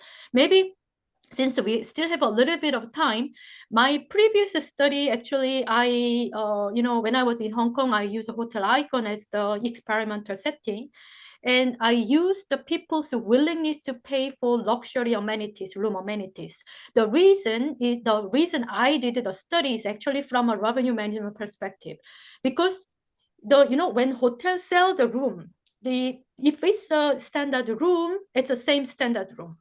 But because it's a perishable, because there is a demand fluctuation, we change the prices. So if the price changes the acceptable level, we say it's a zone of tolerance in theory.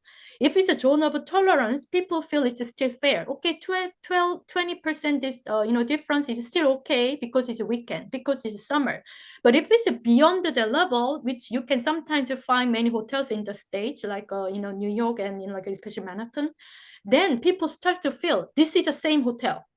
How come physically same? I understand the seasons are different, but how come the price is like double? Or even, in Manhattan, there are some 3 times as well, sometimes, if there is a big conference. So then I start to think, is there any way that we can differentiate the transaction? That means even though hotels cannot change the physical setting, size of the rooms, things like that, but is there any way that we can kind of, use different external factors to enhance their perceived value? And based on my own travel experience to Moscow, I decided to put some luxury brand to the independent hotel, because independent hotel have a limited, kind of brand reputation. But if my theoretical background was positivity bias, so if some component has an extremely positive like an image that can transfer, the one strong positive image can transfer. So if independent hotel use very luxury brand into their rooms, then can we increase their willingness to pay?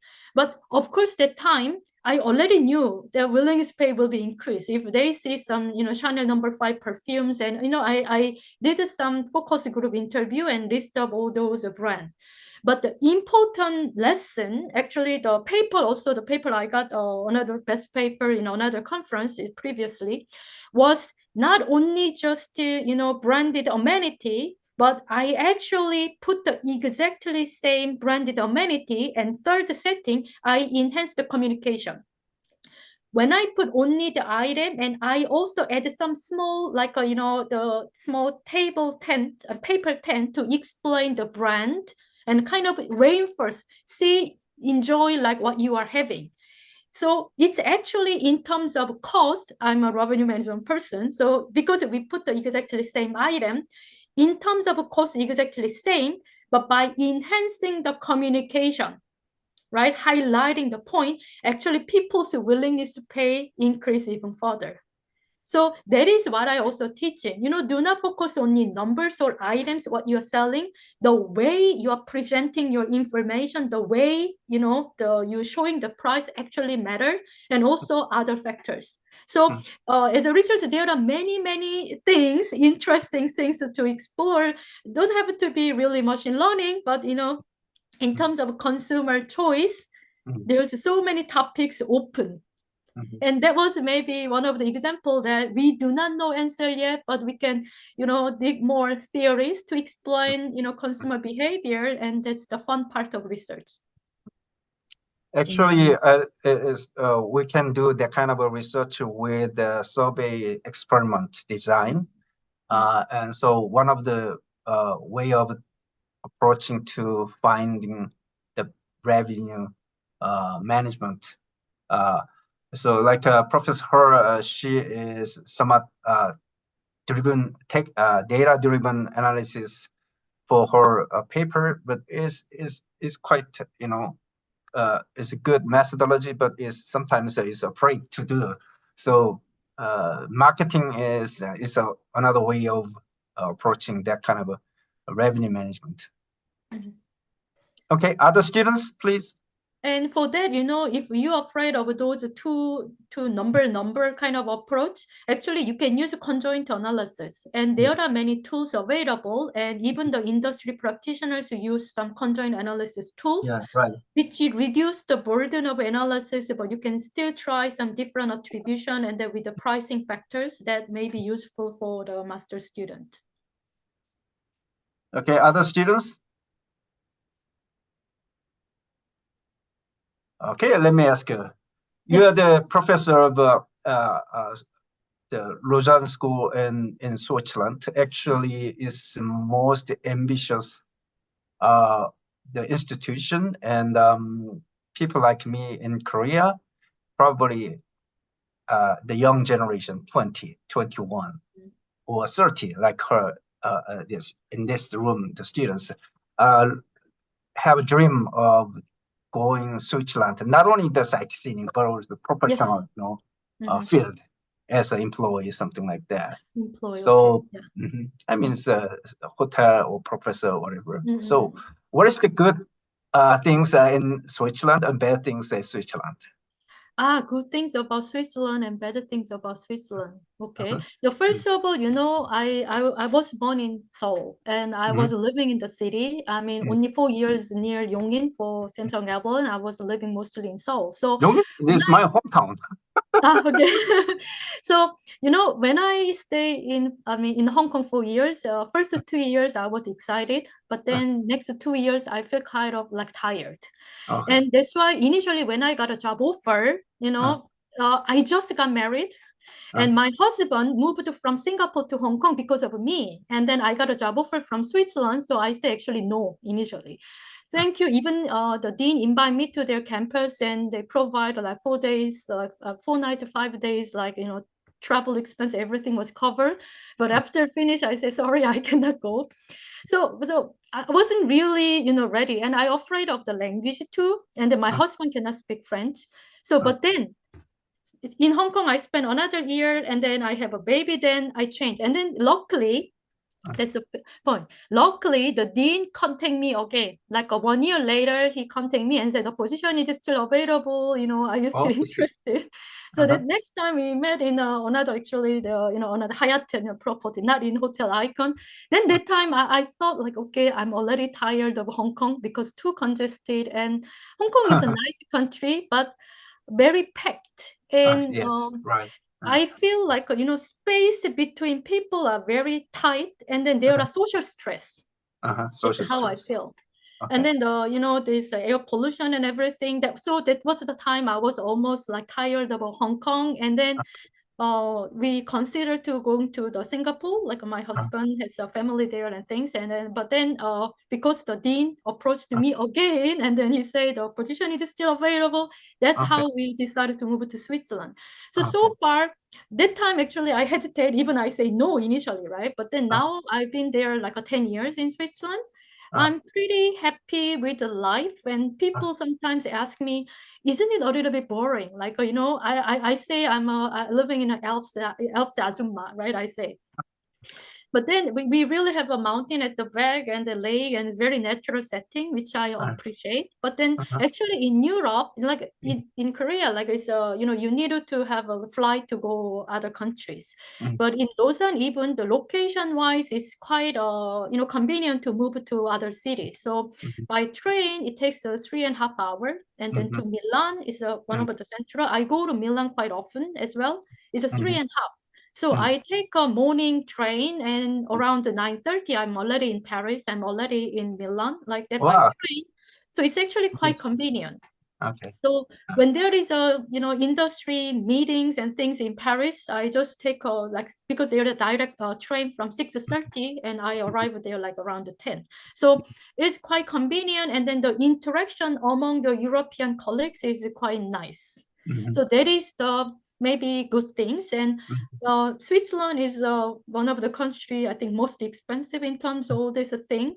But then the labor cost is expensive. But if you go to supermarket, actually, I feel it's cheaper than Korea, because now I'm surprised to see all the vegetables. In Seoul, yeah, we become fascinating city.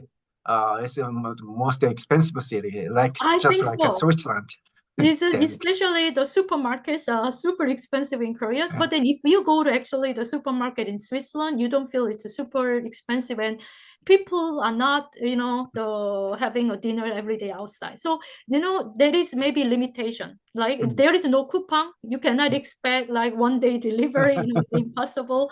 Service is not as fast as like in Korea, right? But then you kind of used to do it. I mean, used to live. And even supermarkets in Switzerland, other than a few locations, someday they don't open because they value the employees' weekend, because they also needed to enjoy their weekend, their families. So Sunday, especially near my house, the supermarkets are closed. But then you may find it's inconvenient. Then we just buy in advance. So Friday people leave office early, do the grocery shopping. So I kind of used to live in that kind of environment. But then there are some like a disadvantage. I say that is not very convenient. And also Switzerland is actually very, very conservative. There is a country that has the females has the voting right, one of the last minute in all the European countries. So very conservative. That's why they do not even part of the European Union. They have a lot of relationship, and I can just go to France and everywhere without like checking. We can just cross the border, but it's still like they stay as an independent kind of currency. We keep the independent currency, and then very negative about those immigrants, very conservative. They like to be themselves. So in a way, it's very conservative kind of nature. So that maybe I can say that's a little bit of constraint, but pros and cons. But I don't feel it's very difficult for me to live. It means which means you are well positioned in that society as a professor, so I think so. You don't have any complaint about that. So in terms of your position as a professor, you graduate from Hanyang University in Seoul, and working in the industry quite a bit, and then the probably working industry experience was helpful to finding even in academia. Because academia want to hire someone who has experience from field at the same time with the paper.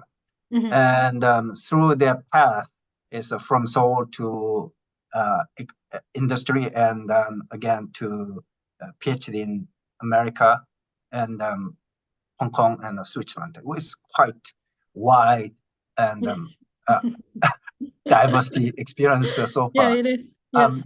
But I always told my students that why don't you study, focus on the papers and working hard, and it will be chance to go better life. So what do you think about that? The kind of a study in PhD and the paper publication and that sort of things. It's a good way of chance to finding a job. It's such a Switzerland, Hong Kong, Singapore, whatever.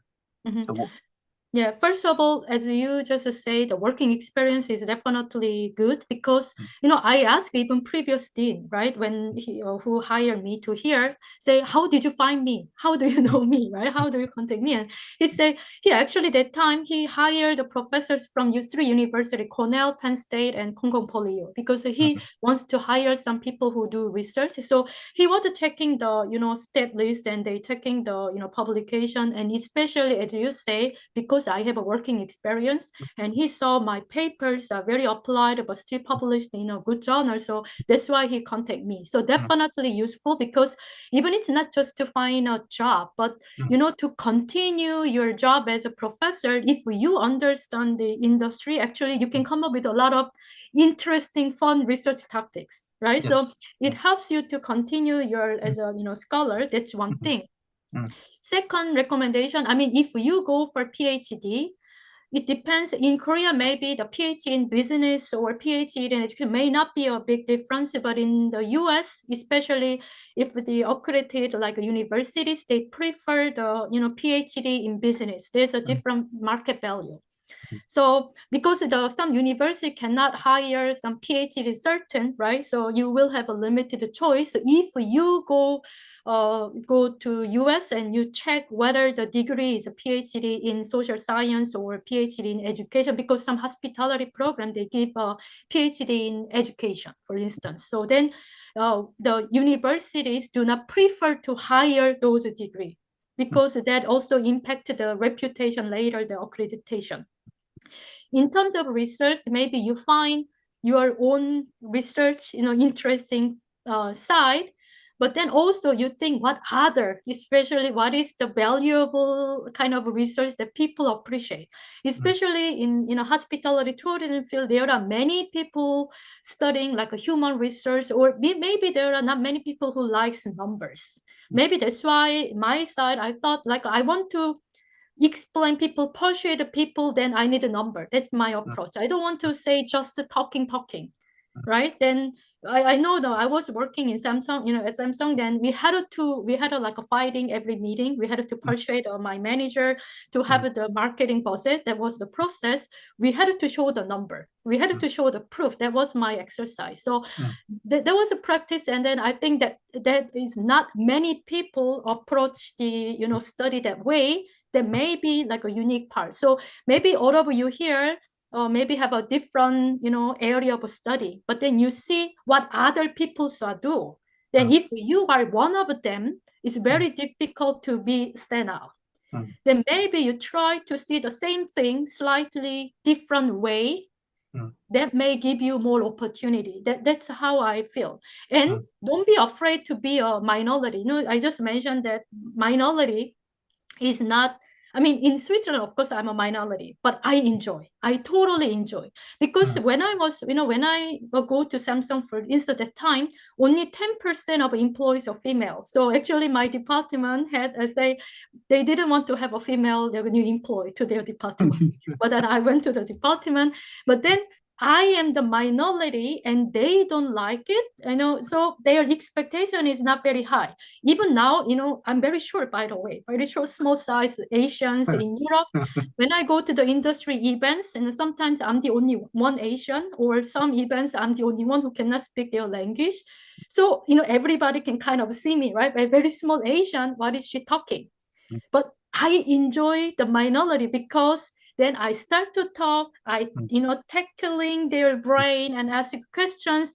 And there is a service expectation theory, right? And there is a moment, because I'm a minority, if I can exceed their expectation a little bit, that positive impact can be greater. So I really enjoy being minority. So don't be afraid. It's not a disadvantage. Sometimes it can be advantage as well. That's why I like to talk to really the top management people. Because sometimes those senior, like owners and general managers, they're looking at me like this. I'm quite not young anymore, but I don't look very old, right? And because they don't recognize the Asians very well. So very small Asian female, what is she talking? Right? Why she's talking me like, what should I do? But then as we talk and then I ask questions they cannot answer, then they appreciate different approaches. So don't be afraid to being a minority. That could be even positive. If you are similar to others, of course it cannot be done. But if you are better than majority, actually the positive impact can be greater. That might be my recommendation if you pursue other like a greater, like a bigger field. Okay, that's great. I'm feel she's so energetic and the motivation. I always whenever I see those kind of people is deserve to be success in this world. Okay, we're almost done. Have any question from student side? No. Okay, Professor Her, Cindy Her, she's 2 hours energetic presentation. I highly appreciate it, and I'm happy to see you in my seminar, and I look forward to see again tomorrow in undergraduate course. And you know, I'm a center of smart tourism in Korea. Please, please help me, assist me to go internationally well. Okay. Okay, one last step addressing to my students, please, and then wrap up. Professor. Yes, so any further feedback? So I really appreciate, you know, thank you for inviting me to give me a chance to talk. I really enjoy it because, but I was expecting more questions, and, you know, I enjoy being challenged. Right, Yes. so it's like doing a game, right? Because I'm not just one way delivering. If someone attack me, actually I'm excited. So there will be more like a fun you know, seminar. But again, maybe it's very new today, but do not hesitate to contact me. I'm happy to, like, you know, talk further, even it's not really the topic that I talked today. If there is anything I can be any advice for your future study or any career, I'm happy to assist you. Okay. Okay, thank you very much. It's a wonderful and fantastic presentation, and I look forward to see you tomorrow again. Okay. And thank you. Thank you. Bye-bye. Have a nice afternoon.